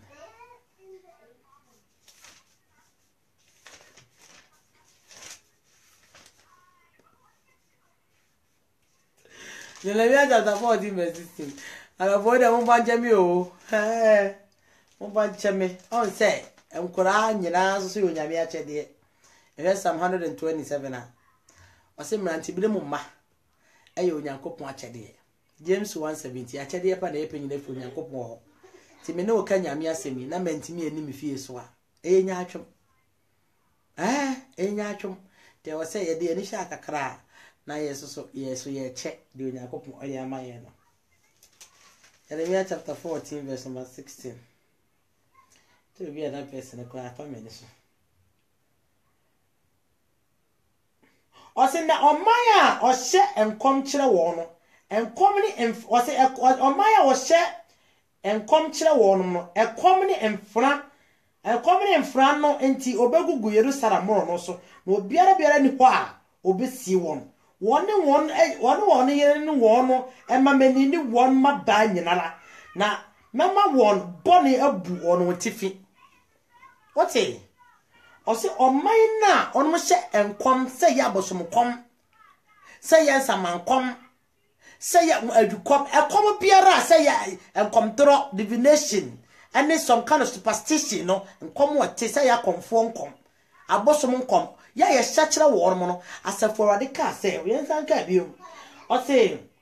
ɔman a wɔhyɛ enkom kyerɛ wɔn mo no ekom ne mfra no enti obegugu Yerusalem no so na obiara ni hɔ a obesie wɔn mo on begugu amwonde no so obiara nsie wɔn mo na wɔn yire nem no ɔmoma ba wɔn mo yire no ɔmoma ba manyinara na ɔmema wɔn bɔne agu wɔn tifi tisao sɛ ne Awurade etie no sa na bonsam so kɔpɛ tisao ne honhom bi kɔ apam ne so obu apam ne so a wɔma no ma banyini nyinara wɔma ba no ma banyini nyinara ɔso ɔbɛma sa apam no yɛ wɔbusu na gu wɔtifi na mbewu gu abɔnten so kuro biara nsie mu so what I say and until we apam but if God permit tomorrow or next week we're gonna speak about how we break that curses but then yet kwa nyase they are no keke say for the power invested in me ye the yidi na ten na nwuma na ye be break one sanya sadia omuntemi I be catch sister be say senka ye no nyame asema ye kan senka se bi ye mobra papa ka honhom asɔre a ka yobeku yobetimi aku yakura kunyen ana de ko betimi aseye se ko ba me abra babo mu no ko aseye but the sense say ne eti bi de no kura so asama ye kan mu na won mo ye bompa ye ahonhom edi nkrofo chi ye ne won bompa ye nyina no ye nsuro e sense ye nim se wonyam be hunu ye mobo e wo ye nwuma ye yin mu eni ti se wo so wo bompa ya break any sa generation bondage no a e wo so wugina yie abranche bi okọ otwe mantis ba e boso mo ne fi oba e say for the power invested in me ai okowura onum enananum adan hu ara okofa abosom no wo so okohye no e wa na dam tisi ne so obi a wo se wasakra no adam tisi ne so te wo se egina yie eneti no wo se the welfare of you Kristoni no eye de trene ne no kore trene chem no kore ne trene asomdue onyame asem afiri honhom mo gidie ene empaibo afiri honhom ene wakode enye se okogina keke for the power invested in me now no obi twema so adafo mama ye ni na ho verses ne doso meka se meka na nya da mewie ni nyina ne enti ebeto aso yebeto aso na ye hwe yi because ahonhom bebre na ewo oman ni mu a ye na nanam kwaje won mo firi nkuru ahodo bebre so na baaye anu bitimi kasagu abra boso obi okwa no ohunfin so obi wa ohunfin ti abra okasa asem na hwese ge bi obi bo no dua gugutam asafo de sensem si wo obi no dua gugutam oso akwaje ne boy yani nwu asem ade a me si so manye bi da no mi kuno no na me sa ase nyina me na hya ase na me wale no na asafo de wo babone e ho na gu ebeka se wo ye batamboni eso so na anya batamboni kora boni etna bia safo amokom ne asukwa ne ho nyina ho nye papa na ababa woni ga ne kon ga no ye fe ne part ena baba won se fe ne mafia na we ya me fe ne mafia me ka na asem kire we one me brother awo me ma me koye ne ho ade wo se me brother na ho nye fe nti wo mpe no no obi o se me brother no na wo no ho nye fe no ko he be ma no akofa no a be ma no wo girlfriend na one girlfriend e be ku be ma no ho a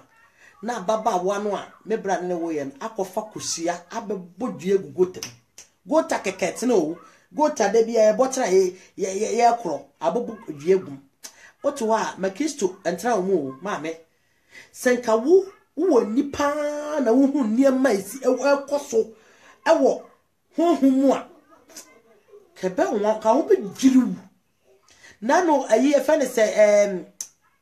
mo hokra mo fra ho sei na me wura via na etukwa a chendi wi efe ne se kaje ti asoro honom abrante wa bi yeso won mabobo ayi mienu meto asema meka ne so na won mo dwonso ho na ne mema mienu akogina ho dwonso ba ko dwonso ha ba ko dwonso ha de si ye yase ba ko de so aso na ni e wase ba ko no atwi mu kogu na ni so yase bo ye ni yie no wase wo hwi mu kogu na ni so yase ho nya sa na mo ko be de kro no so me bla me kro mo ko on Kristo o ye no kro Kristo ni o ba so no he e no Yakobon ma wo tibi no don so no ye wo jagu no ni so wase bo no hwi mu kogu no ni obi e won ni gina ho no wase he mo de mo ho asere akwa no gina ho no nasisi ni tisi fom o ni tisi fom ni tin wo de kro ni se abrante no wo ba so no ha abrante no ne Johnson no na ayi ja hye na ni esa ni ese wo mu ye bibi na afede na ni to no ese ho ana san wo nyina ho mpo no koye race cross ya na geli bodua gugotem we are making so no ni me bra no awo obodua hwe ma Kristo ni woni mka yo ma me woto ho ajai nkontompo nya me som ne motro modwe nya me som no ne jai ne ma na kura mo ya ka bibia kyera ma muntie no so aho anene na ma ya aba no won mo te ho ho nsam wase obodi ko begina ho sha tale begina ha oso e Kristo ni in fact social media no kura wo ba so no se wan hwe yie that will be your end of fortune in life and again yi ebodua Kristo a wonni nti wodi gugotem ampanachi ho na anche bia ge part no na nimia eye mo awasafo obi onim obeti onimampa asafo ne nyina ya wo ye afei ge part ne kuwi obodua no na boy no won ko no ho na efe na George anche bia anche o ebebe na wachi mienu de yeti ye ne se team part no awu ei na ni asem na ekoso e part kama young girl kama wonnam ha onyame asisi kama ono so yetete mani mu du owo form wawu me na mempem wasem ti no da bia na ba bi ku bete de minim ni nyina ana wawu ye ne maame no mo de sekan de mecha o se honhom ayi adwuma no tie o de seka shege ne nsam ne maame no so kotena Africa saa na wawu mankoa na ne bage efe na na ma okomunikes geni ni modie na bribi onu kwakọ exams bia maame no ane bewu ye no na ge no se twere free hi o exams ni fa na exams ni dwunku ana twere ne bawo twere free na twere no aba na ge no entimi nko school bi o ne ba sister bi de na ono so de na ama ne ma amanfo nko ye hu de ye sister no fefefe na ono so awu tim owo ba ma no no wiye maame na make us obi board bedwe me be si asam no so eno so na chena ne baga ba kwa bodam ne ba kama sister fefefe afi ne ba na sabi minim na wurama because na me sister de na chi ya wurama ti mi share na me se mi nwa panyini kama sister fefefe me se mi nwa panyini ena wo me se kumase fo ne asra wasra ono podi odi no ma nyame o na de ameti yensa no one sengle ma ne twebra e wa sofie ho me ye hu ebre mi wusa no so mi nwa keto enye no kore ewura ma senye no de metia ne se ewura ma wi tim ma me ne ma no emu num ewi mienu bodam na de ya me yase me sa ba asam no so de obodi egu otem na ma me ne ba ga no wi ye na o mo de se kan de share ne sam o mo de se kan de share ne sam no mo ko si again afi makuma yi wo ha no wote atiem ga no odi kosia boy no na wote atiem otimi te otwamio party twamio afi makuma yi eni ma bi egugu no wa fon ti sata mana me bra me ma me kote ne nana no so o se me bra ni mo hunto anware no ko obi mpena no ne kwotwe ho a me ma me te ne nana no ene nyame adom kra yesi o 22 years o te ne nana no ena ababa we yare tase wo hye no a na aye mobo honhom kra etomenta no that's ma me bompa ye mage wate na nya so bewu me ma me se no wa na bu sua ford ne na makonfo so me ye go bompa ye ma so ye sofo gate mitie mu abu mi wo chicha mi party chicha mi corridor mo ele obi abete afedi hu ya ne so se part ne de se kan atwa nani afra ga nani gusunso na de ko ba bi asian obodua ma honhom bi o de pa to go ta make mu ne ehwie toilet nkofo hwe toilet go honhom bi ensuo bi da honhom bi go ta no ye ensuo atim to waso asem nim ti girl no so busua no fa chire na se kan mo de kura no no be si ye biara na busuafo ade ni chini ya anye ye girl ni wi no wu ya de ya ne sa de na ye busua no mo na sisi me ba na me bra na wo ye no so akwa na wo ha no tetem na de be na ma me se nyemi fie ha na nka nye Kristo na so nyemi fie ha na me maame no wache ne manim nyina ye nyina mpa bone ntete de maame no nyambe hyira no na ne ye sori sesi ye bo mpa ya yetimi bo mpa ya na ne wo hom na ntimi akora no na ne wo fa de ge ni di nachi ye fe ne Daniel obi ehu de ye Daniel tim ne maame tim ene ka ne sister ba ko jili no de o abrochire ono se ka nyame nko because ono so de ho ma nyame efie ho na fie ho num ena maami bi na wono mo nana no ne ba ko ware kremoni ni wo ho sister adwoa ne ho ofa maame ne so won prema ne ba no ware kremoni no ena ne ba no ko ware kremoni ni wo ho na wo kakraka bi black ebe ka kremoni no na kremoni ne chi wo no sa wo ho fie duro o chi no na omwa wo no na wo no pa no de ahoma kekere wo no de gu ne ka butu no fa sister no ene tra ka anim no de ba asafo area ho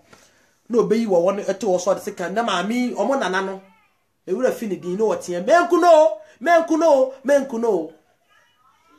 ena alaji eku wo no me ka me kire se manini onye obi na kan yo manini eni best na wo chimienu maami wuye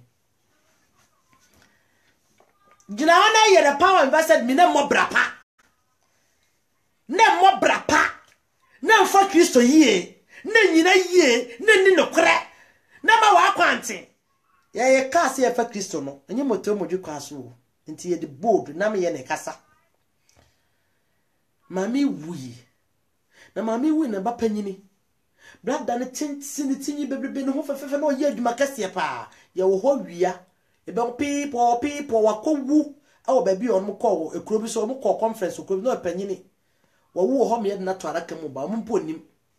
ono ba baby ne so na hwini nyina tu nto mo de artificial nose na si wo brada ya wu ono mpo kura mi se ne ma mi wu ne sa atam no so wo ekuro ne so ti honum na ono mo brada bi be sakrai ena o ka se fie no nana no a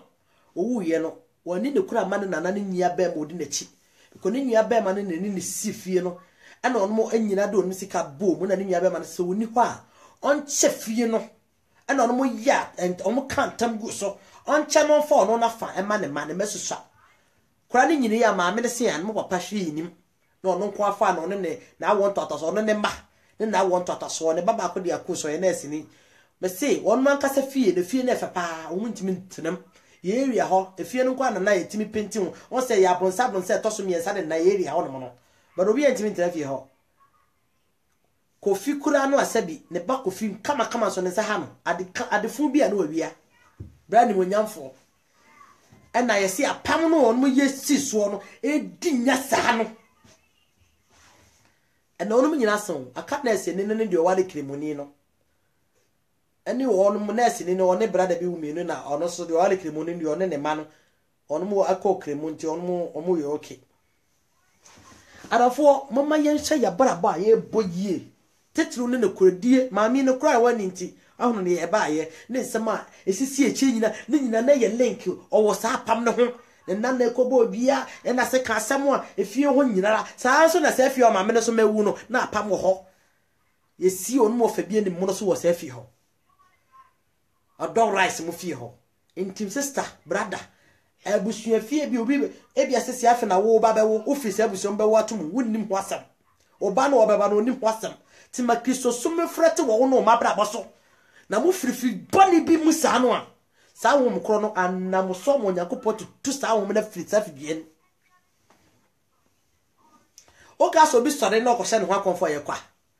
benka tachie no akose ne ho akonfo oba abesia na okose ne ho akonfo ade wo hia ma onipa se ne ho akonfo da bi honhom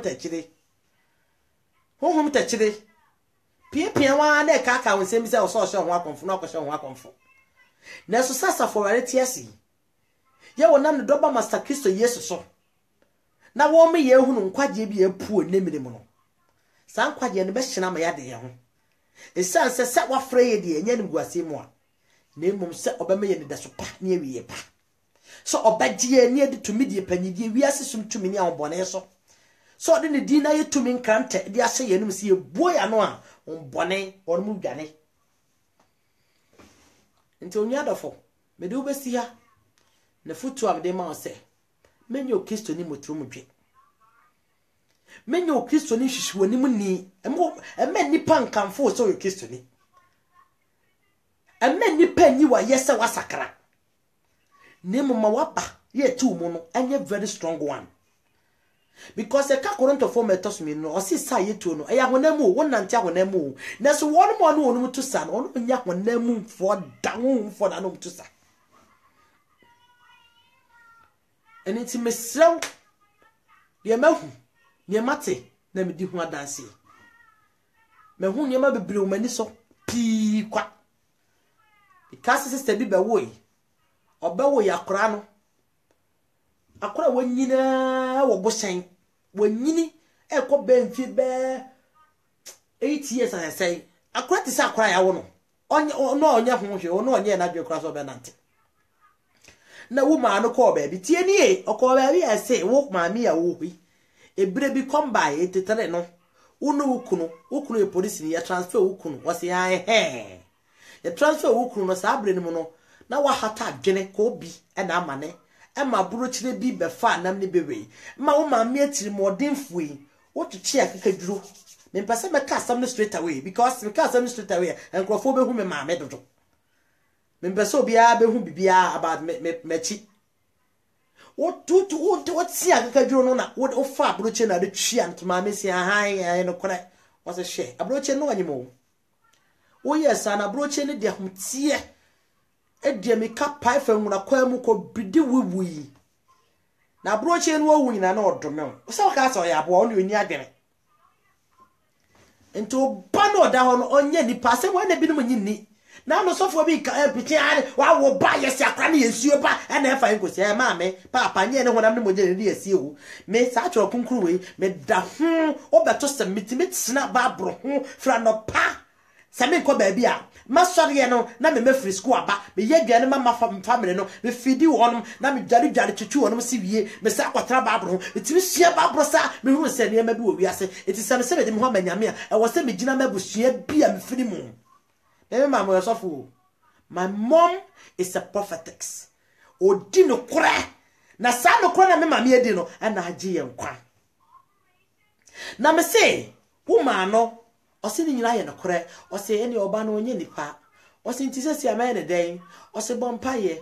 boto of okro kwasore bompaye so fra awrade se wa ye boni eti oso ni asase mo sore ya mo ka so nyankopon ani ni mu aho aboa bi kwa ne ba bi o hu na na do na tia ne so ne waku no aboa bi a na aba ya ne waku no anya aboa bi ane aboa bi wo wakra na busuafo so no so kopa aduane ama wono aboa ntete ya opia na kopa aduane abra na busuafo di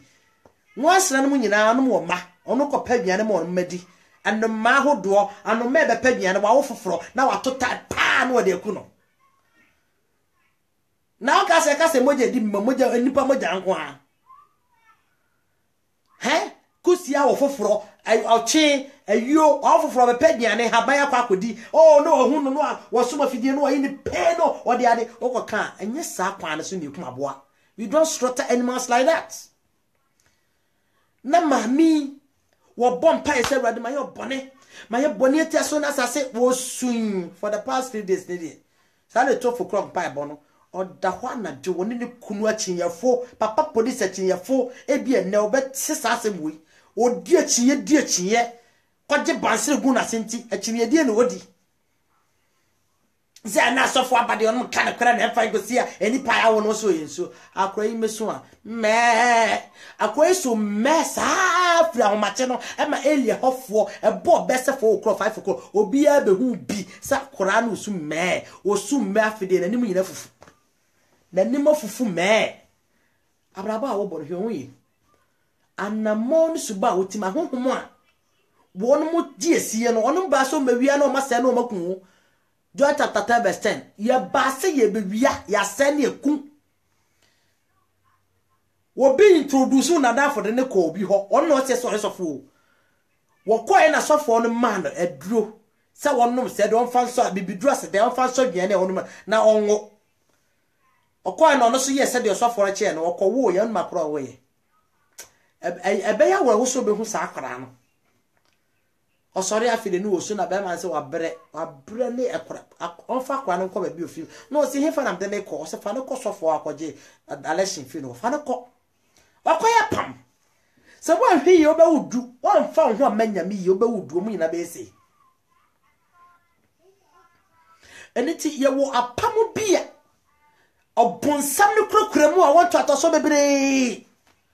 or the book of Lamentation chapter 5 every verse number 1 up to 4 o se ye janum na ye bone enso oni ho na so ye na ye so ye janum mu ye so de eka akodi ni nsem hunu okọ aha nsem hunu okodi ye Onyankopon se me fa ma so me de be ba amaso enti nuanum ne yadofo se ye fa Kristo dia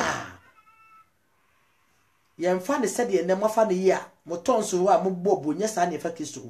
samba ba ya honhom no onmo na yisumu onmo na yisu wa se wa sakra wa dwene so wa akora na bia wogina no so Onyankopon bru oni ama wo ho a wo da ho ma no kuren sakrawo ma tenne sakrawo ma wo don sakrawo ma wo suro en sakrawo na ma wo dwo ne ahobrase sakrawo so wa sakra ho antaye tu won ma honhom a sorry me mame me baby a wo me feel when I talk I know what I'm talking from me mame why ya honhom adwuma so many years until when I talk I know what I'm talking from it me dia me je honhom niam bebredi be sense Kristo o ma fanti minim say say to me nyina me onum ntimi me da ka onum atimi long time kra ka onum atimi long time metiase me nyame me wunso a aye Onyankopon na yi me kra fro bi ntimi nyi me kra mfa asase we so bere bia wo de bia na wo ye motro motwe eni timoma ye ma ya kwantene Awurade tumfo no anim na mama ye nwuma na adi Awurade tumfo na kwa so sane be obena moburu hu adom ne so na mpo se ye toba ha na honhom bi kutia ye ne a Awurade aka ye moburu hu ade no agye ye wo kai Zikaya ne moburu hu ade no nyame fa so gye no nyesa ko ubofo be fa ha no ya wa honhom bebre odi nya enema wani na ho umpa bom se bo ne fache Awurade mesam ye de boye ni togi ni neme me mfata mana mamu ni mi a menam kwa bo ne bebre so aye ne me mfata magya no bo ne bi ono maye bo ne bi amaye de apama beto mabrabo so ade a won to atoso de tia beto obi bia na mafom no ano bi am de akasete obi na minim nipa ko no ade a woye ene mebura ba ano me ye de bi no so nya bini panimu ne be na de na osekosakura no odi na te oh horror oh fuck you mo de abefo nko a so so obefo ti wanya kan wie dia if you spell or say so spell ya we write it so and then yesu ade ntini pa bebere kura apam na we horror and the dressing born ntini pa bebere kura apam dressing born ntini pa bebere mayo bebere kura apam ne ma bebere kura apam so what you say ti yema ya kwantene se ni ti bia na ye dane ya one day bi behu Onyankopon ne monyam se wo onyame yi wo ma sabusua no onyame nhira woda na onto ye nyina ye nkwa ennem ame ya do ma chira we will preach about how we shouldn't bear and say yen yeso e den mamu yesoka na mum nyo de ontene as I preaching is not for you wonyo Kristonia it's not for you because some catch says for you are na me di ato emwa ma otimu nya wo de na mum wo sa so nam so na wo so gi asam no se ne se so atase enya kwa hypocrite so enya se abodiku yetene nya se ebeche security yetene na mum yemubu yakoma yemubu yakoma ye he Joel chapter 2 verse number 30 wase mun sunsun ade makoma munya montadim nya tade ye hyew no nya tade ye hyew no and the hypocrisy for atete charismatic church bebre ne ensori bi ye mobodi ayeye no se na ebudu esiduko no abra ye kanya mi asem no abra ye hye nkom no abra sedi ye bompa ye no ye wo wrade enim tie nim ne eye enti yenyina ye ma asafo awrade ani monyam hyena ye so na yenyina so awrade emfa na akwan so hu ne yemobɔ emre se obegye yen me gidi pa se wo de wakoma emma no a obegye nyina nyame hyira ye pa na oma ya hoden emompae se opese obemu a ebia na obibika nyame ya do me start here Bible studies the topics bebre especially the seven spirits of revelations near that day the topics bebre beba so a form of revelations upper side of revelations the law of topics ebeba na ya yem principles mu na woti ebeto akoma so pa na we nyina ye de contributions ne ebeboa yen ko mre yo mu no woni na ho ahonhom bebre na abewiase bebre tumi bebre omo oso ahom na bebre asan bi ko we ebre na bantu omo ni abre omo fabufu akakra bi to omo ni abre pa to wo so house mo oni mre mo so oni mre ko okuta de padua kuta kra ono kuta de okuta mframa no oja bere wo ba yi nyame sumni a okuta miensa okura mienu wo de na hyese no ukura honhom no ukura kra no na ukura de padua no Sister woman bria fibia timina one because you are stronger than them. You have the body, you have the soul, and you have the spirit. You are Trinity. They are not Trinity. Spirit be anywhere Trinity. I said when you couple home and they are Trinity. They are two. So you janon frama, uja frama. But yeah, we have the body, we have the soul, we have the spirit, it containing with jack, it containing every gravity. You are stronger say woman. So, but don't sakra wagina only the end because you have only the body and the soul. The soul cannot fight against a spirit. A soul no intimi and no home on da. But there were what the home no at your cranium. No who de bebre. No who de pequa. Yet their home better than him call Muntiminenko. That is the secret of the windy. For by ye, that be heavy bad kakra. A bad celebrity, ba. Ye monpai, on yamitum for that was say, or don't forja as I cowday, and that will be your hint at yes so Eddie Charauma, and sans opposite one of Doba Master Christo, yes so a dinner so edge one. Now more fan who dear film comia, and name Pedetia Chichi dear Sassa, Busiano me, and I know me beer a yen name he, and I know me a Cassiano Massam, ye so dear, I know me a hand tablet about of Faber to also, and Japan me who quite better so a bit me a day, every sad to me, Nansam, yes, so so boy. Now I say, man, I abbreviate me another quarter and so near to me, dear home. Is Saye na me bonny mummy, yes, Suntino, and do one soon when him trading upon many Samaye, not Bribiara, so here, so and I so near Bush and Nara, near one master. Yet I was a what tea, I don't know once and the other. Amen. When I go for his shop, Muna, yes, sister Justina Boachiwa, Miniapa, me don't for my conscious. This a Benny Love. And then the madofun kwa sister a free ye and Mestina. And na mia kasama kuma sister ansa Mrs. Lawrence here ansa mia kasama doba pa Harriet Haffo and na michocho muncho Priscilla Bempa Bochi madofun kwa mia minya ba minya baba pa Charlotte, sister D for 2 hofo, or no 7 the other powers 2 hofo, was say 2 year hofo, Mimia Bemma Bipa, Isaac,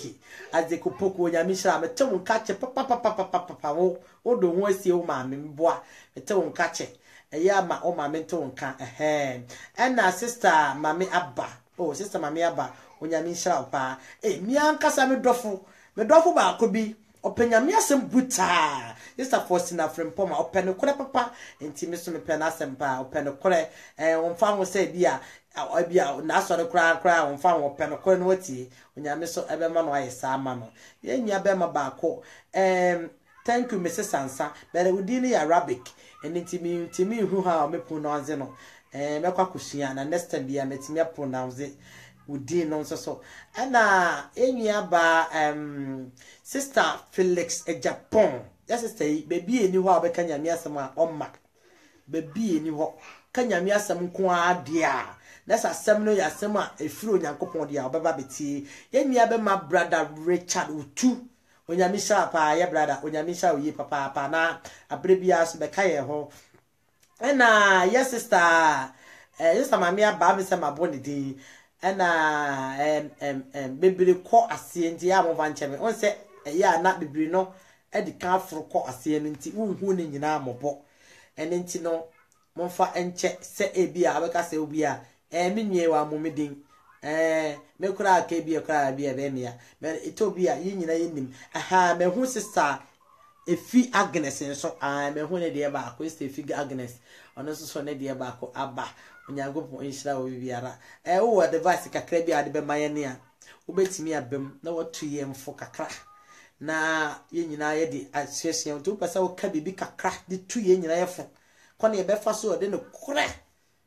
kore be so nyame so mu a ebe boa ye nyina nti just 4 minutes pe bi enwano mbetimi abem wo send me ayi no a I will invite you na so wabem bi na wo de wafutu e de be tu ye nyina ye fo na boa ye nyina ya brabo isanse ki so suma brabo no enda form nti 3 minutes no ejira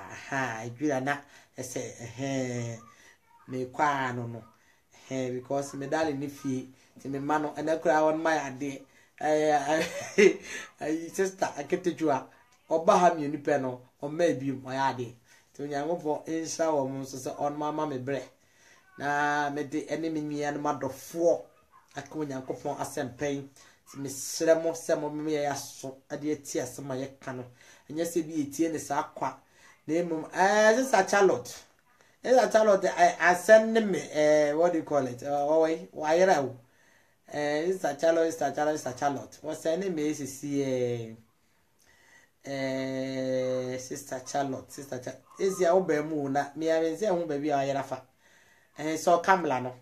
Enya ba Sister Charlotte so Kamla no. O so Kamla no a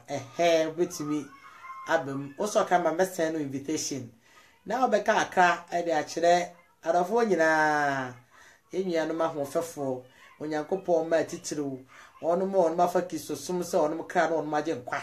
na impo sanse nkwa je onu penti onu mfa ho ne enumtwie sanse onu mo pawogie bi na bi edi akire enenti